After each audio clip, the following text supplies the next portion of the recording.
There's a lot of power under the hood in this application, and we were steering you to really interesting situations that the pros also gravitate to, but my interest really is helping the average person. Okay, how knowledgeable are you about the stock market, beginner? Which sentence best describes why you've joined the Stocks for the Week community? To make money, to build a retirement cushion? I think this would be the first. All right, so I'm clicking here to get started. Our tagline is to simplify the stock market. We take that very seriously because we want to educate the average investor and take what's normally seen as a complicated topic, investing, and break it down to a simple format. Here you can see all the different stocks that, according to the algorithm, the recommendation engine, as we call it, that Kevin has developed, are recommended as a buy for today. Okay. Some days there are 3 stocks, some days there are 30 stocks. It really just depends on kind of what's going on in the market. I think one of the reasons why people don't invest in the market as much is because they don't feel it's safe. So we try to break the overall market up into 8 particular areas. Then we try to quantify very quickly the areas that we feel are probably the most safe, the most inherent value.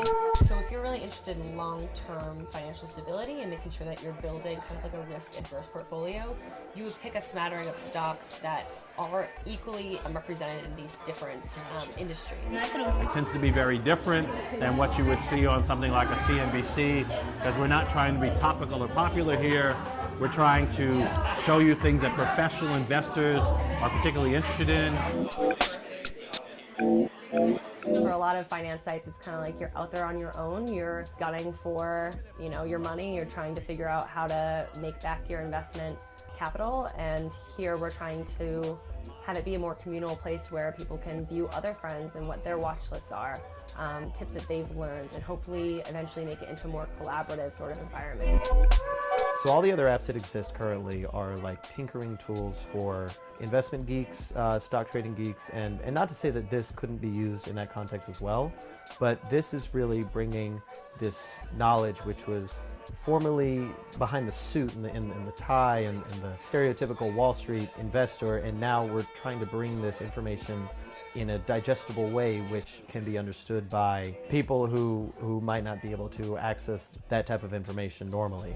A lot of times the mistake people make in investing is they confuse a great company with a great price to buy a great company. It's probably the number one mistake people make. So what we're trying to do is measure the market and give you relative valuations. Almost invariably where we send you is going to be pretty boring, but boring is where people buy the big homes on the beach.